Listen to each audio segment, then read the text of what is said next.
दोस्तों नमस्कार। जैसे जैसे हमारे देश के अंदर लोकसभा के चुनाव के चरण बीत रहे हैं, वैसे वैसे हमारे देश के प्रधानमंत्री, जो कि अभी कार्यवाहक प्रधानमंत्री हैं, उनके भाषा का स्तर गिरता जा रहा है। 25 मई को पूरे देश भर में लोकसभा का छठे चरण का चुनाव हुआ और इस छठे चरण के चुनाव के दौरान मोदी जी ने एक ऐसा भाषा का इस्तेमाल किया अपने भाषण के दौरान जिसको कि लेकर के उनकी आलोचना हो रही है। हालांकि मोदी जी के ऊपर अब इस तरीके का आलोचनाओं का कोई असर नहीं पड़ता है। एक तरीके से आलोचना प्रूफ हो चुके हैं मोदी जी। उनको कोई फ़र्क नहीं पड़ता है कि कौन उसके बारे में क्या सोच रहा है और क्या बोल रहा है।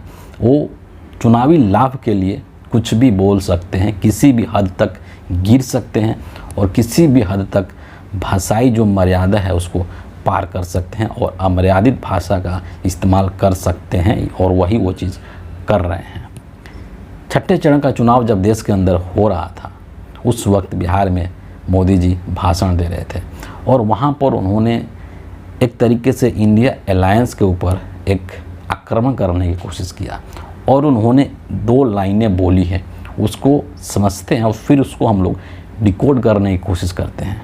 मोदी जी ने ये कहा अपने भाषण के दौरान कि ये जो इंडिया अलायंस के लोग हैं, ये उनको खुश करने के लिए या उनके वोट बैंक के लिए गुलामी करने के लिए भी तैयार हैं, या फिर ये उनके वोट बैंक के लिए उनके सामने मुजरा करने के लिए भी तैयार हैं। इनको मुजरा करना है करे, इनको गुलामी करना है करे, मुझे कोई परवाह नहीं है। मैं इस देश के SC ST और OBC के हक के लिए हमेशा लड़ता रहूँगा। अपने जब तक जान है तब तक मैं लड़ता रहूँगा। यही बातें मोटे तौर पर प्रधानमंत्री ने कही है। अब इसको थोड़ा सा हम लोग डिकोड करने की कोशिश करते हैं। इस चीज़ को लेकर के विपक्ष के नेताओं ने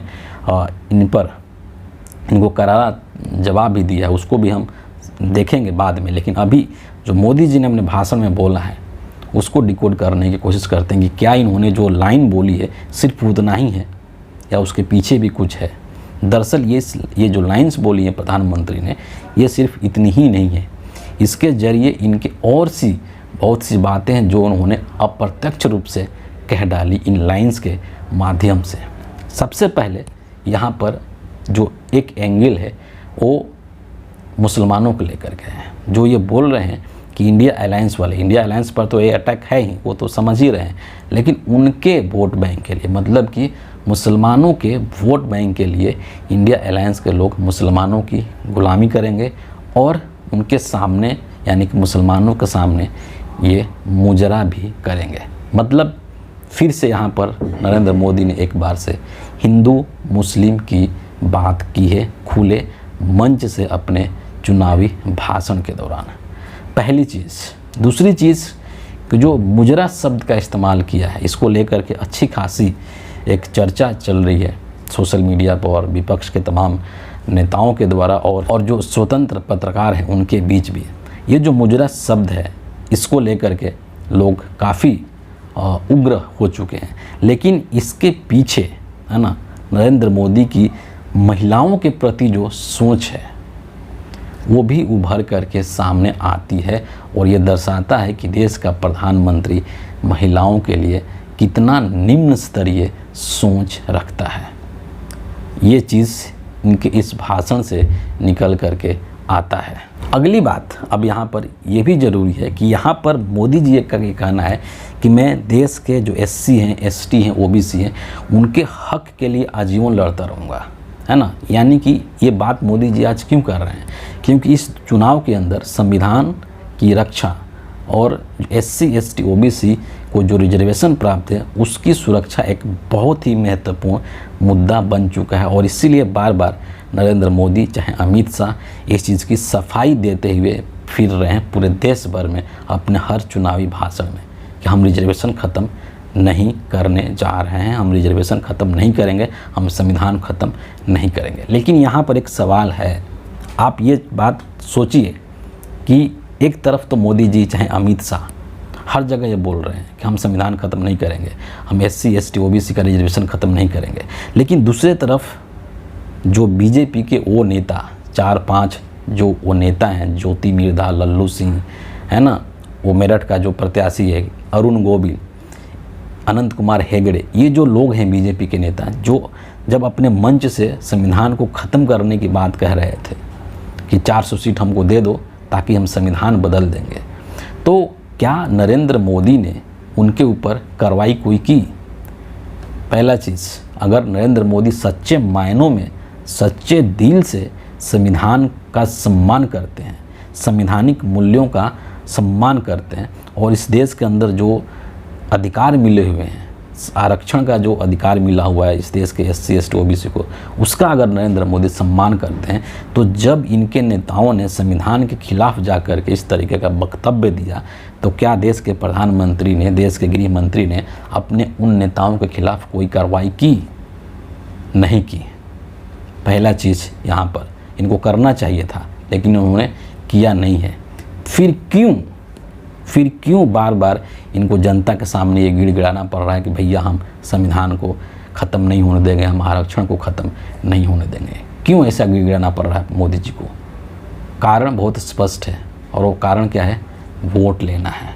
देश के अंदर जो दलित है, जो SC है, जो ST है, जो OBC है, वो संविधान को बचाने के लिए एकदम गोलबंद हो चुका है, एक छत के नीचे आ चुका है, और नरेंद्र मोदी को इस बात का एहसास हो चुका है कि इनका जो वोट है वो हमारे खिलाफ जा रहा है। तो कैसे हम इनको अपने तरफ ले करके आएँ, कैसे इन वोटरों को हम बीजेपी की तरफ आकर्षित करें, उसी के लिए नरेंद्र मोदी इस तरीके की तिकड़म अपना रहे हैं और बार बार ये चीज़ बोल रहे हैं कि हम संविधान ख़त्म नहीं करेंगे, संविधान ख़त्म नहीं करेंगे, जबकि हकीकत ये नहीं है।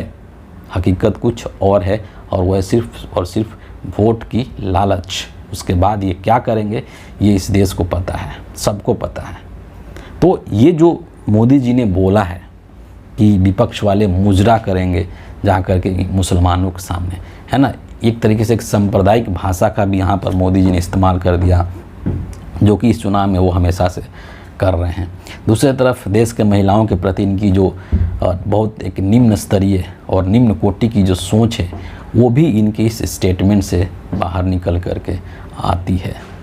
और तीसरी चीज़ कि वोट पाने के लिए ये अपने भाषाई मर्यादा को भूल चुके हैं। प्रधानमंत्री के पद की गरिमा को इन्होंने तार तार कर दिया है, और इन सब चीज़ों को लेकर के विपक्ष के सभी नेताओं ने करीब करीब आलोचना किया है मोदी जी का। लेकिन मैं 2-3 ट्वीट यहाँ पर आपको ज़रूर दिखाऊंगा। सबसे पहले जो कांग्रेस पार्टी के राष्ट्रीय अध्यक्ष मल्लिकार्जुन खड़गे जी, उनका कहना है कि म से मोदी जी को, ध्यान से सुनिएगा, म से मोदी जी को म से मटन याद आता है, म से मछली याद आता है, म से मुगल याद आता है, म से मंगल सूत्र याद आ जाता है, म से मुजरा याद आता है, पर म से मर्यादा याद नहीं आती है जो प्रधानमंत्री पद के लिए होनी चाहिए। याद कीजिए, आपकी इस चुनाव के दौरान पहले चरण के बाद से ही नरेंद्र मोदी इस तरीके के सांप्रदायिक चीज़ों का इस्तेमाल करने लगे हैं। मंगल सूत्र का इस्तेमाल किया इन्होंने, मुस्लिम लीग की झलक इनको दिखाई दे दी थी कांग्रेस पार्टी के मैनिफेस्टो के अंदर। गाय भैंस छीनने की बात कर दिया था, बिजली की बत्ती काटने तक की बात कर दी थी, नल का जो टोटी होता है उसको भी कांग्रेस वाले लेकर के जाएंगे, यहाँ तक देश के प्रधानमंत्री ने बात कर दिया था। सोचिए कि कितना एक गिरावट है प्रधानमंत्री की भाषा में, या इनके भाषण देने के जो शैली है उसमें कितना गिरावट है। और ये जो एक मोदी जी के अंदर जो मुद्दों की जो एक खालीपन है, जो मुद्दों की एक कमी है, उसको कहीं ना कहीं ये चीज़ दर्शाता है। राहुल गांधी ने क्या कहा है कि प्रधानमंत्री की भाषा की गरिमा और भाजपा की सीटें दोनों ही लगातार गिरती चली जा रही हैं, ये पूरे देश को पता है। इसके अलावा सुप्रिया जो श्रीनेत हैं, उन्होंने भी 1-2 इस चीज़ को लेकर के ट्वीट भी किया है और मीडिया को ब्रीफिंग भी किया है एक तरीके से। उन्होंने क्या कहा है सुन लीजिए। यकीन नहीं हुआ कि नरेंद्र मोदी ने मुजरा शब्द का प्रयोग किया, क्या हो गया इन्हें, इतनी घिनौनी, इतनी गंदी मानसिकता, मर्यादा की कोई सीमा नहीं बची अब। यह आपकी महिलाओं के प्रति घटिया सोच है। इस देश की आधी आबादी से आप माफ़ी मांगने लायक भी नहीं है, लानत है आप पर। एक और लाइन इन्होंने कहा है कि हिंदुस्तान के प्रधानमंत्री नरेंद्र मोदी ने चुनावी भाषण में मुजरा शब्द का प्रयोग किया है। पीएम मोदी सारी मर्यादाएं लांघ चुके हैं, उनका राजनीतिक पतन हो चुका है। ये नरेंद्र मोदी की महिला विरोधी मानसिकता को दर्शाता है। उन्हें देश की आधी आबादी से कान पकड़ करके माफ़ी मांगनी चाहिए। आप एक चीज़ गौर कीजिए कि इस देश के अंदर तमाम समस्याएं हैं, क्या कभी नरेंद्र मोदी उन समस्याओं के ऊपर बात करते हुए दिखाई देते हैं? क्या कभी आप इस नरेंद्र मोदी के इन चुनावी भाषणों के अंदर महंगाई या बेरोजगारी या आर्थिक असमानता, महिला सुरक्षा, किसानों की जो दुर्दशा है, युवाओं का जो हालात है, अग्निवीर, इन सब चीज़ों पर क्या नरेंद्र मोदी को कभी आपने बात करते सुना है, कभी भाषण देते सुना है? इस चुनाव के दौरान कहीं नहीं सुना होगा। बल्कि उनके भाषणों में क्या है, यही मछली, मीट, मंगलसूत्र, गाय, भैंस, गोबर, यही सब चीज़ें नरेंद्र मोदी के भाषण में आप सुन सकते हैं। ये सब चीज़ें क्या दर्शाता है? ये एक प्रधानमंत्री के लिए इस तरीके का बात कहना एक बहुत ही अशोभनीय चीज़ है, ये एक अमर्यादित बात है, निंदनीय। इसकी जितनी भी निंदा करे वो कम है, क्योंकि आप एक प्रधानमंत्री हैं, आप कोई सामान्य इंसान नहीं है। आपकी बातों को पूरा देश सुनता है, किसी भी तरीके से, डायरेक्ट इनडायरेक्ट। दुनिया के जो इंटरनेशनल जो मीडिया है वो भी आपकी बातों को सुनते हैं और वो भी सोचते हैं कि इंडिया का प्रधानमंत्री ये क्या बोल रहा है।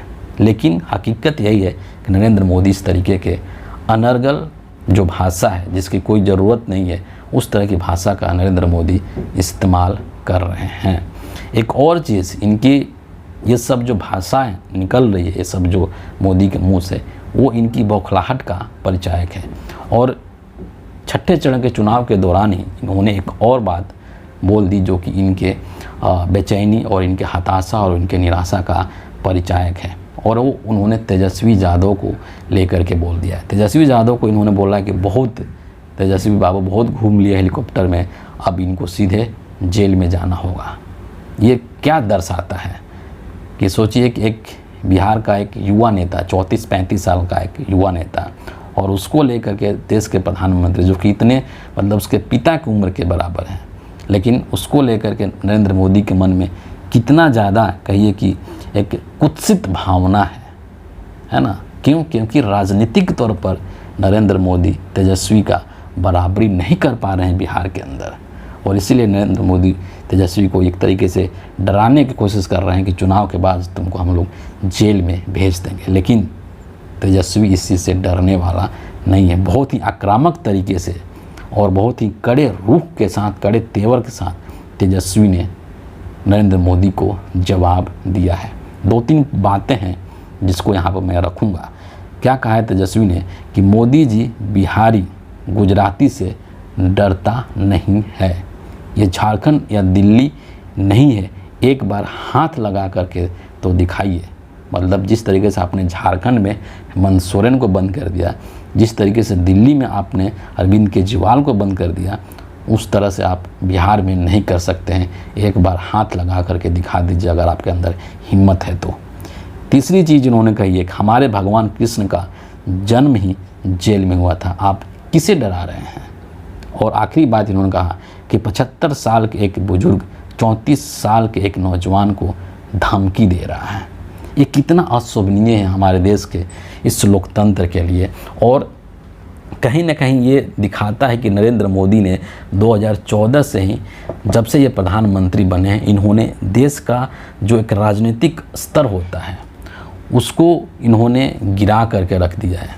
उस स्तर को इन्होंने पतनशील बना दिया है और अभी भी उसका पतन लगातार देश के प्रधानमंत्री कर रहे हैं। और इसके लिए खुद वो जिम्मेदार हैं, क्योंकि वही तो मुखिया हैं, है ना? और वही ये सब सारी चीज़ें कर रहे हैं। प्रियंका गांधी ने, नरेंद्र मोदी ने जो ये मुजरा शब्द इस्तेमाल किया, इसको लेकर के बड़ा करारा प्रियंका गांधी ने इनको ऊपर हमला किया है। लेकिन नरेंद्र मोदी को इन सब चीज़ों से, जैसा कि मैंने कहा कि कोई फ़र्क नहीं पड़ता है। उनके लिए सिर्फ़ और सिर्फ वोट इम्पॉर्टेंट है। वोट पाने के लिए वो किसी भी हद तक जा सकते हैं, किसी भी स्तर तक गिर सकते हैं। लेकिन ये शोभा नहीं देता है एक प्रधानमंत्री को, हिंदुस्तान के प्रधानमंत्री को, जो कि दुनिया का सबसे बड़ा लोकतंत्र है। ये नरेंद्र मोदी के एक तरीके से उनकी जो मानसिक विक्षिप्तता है ना, उसको दर्शाता है। और ये भी दर्शाता है कि राजनीतिक तौर पर नरेंद्र मोदी कितने कमज़ोर हो चुके हैं, जो कि इस तरह के अनर्गल बातें कर रहे हैं, और उनके पास मुद्दों का कितना अभाव है कि वो लोगों को सिर्फ़ और सिर्फ भटकाने की और बरगलाने की कोशिश कर रहे हैं, जिसमें कि जनता नहीं आ रही है। ये चीज़ भी स्पष्ट हो चुका है। एक चरण का चुनाव और बाकी है, 7वें चरण का, जो कि 1 जून को होगा। अब आप देखते जाइए कि ये जो नया मुजरा आया है नरेंद्र मोदी का, अब 1 जून से पहले और ये किस स्तर तक जा कर के गिरते हैं लोगों का वोट पाने के लिए। फ़िलहाल इस वीडियो के लिए इतना ही है। आप सभी का बहुत बहुत धन्यवाद।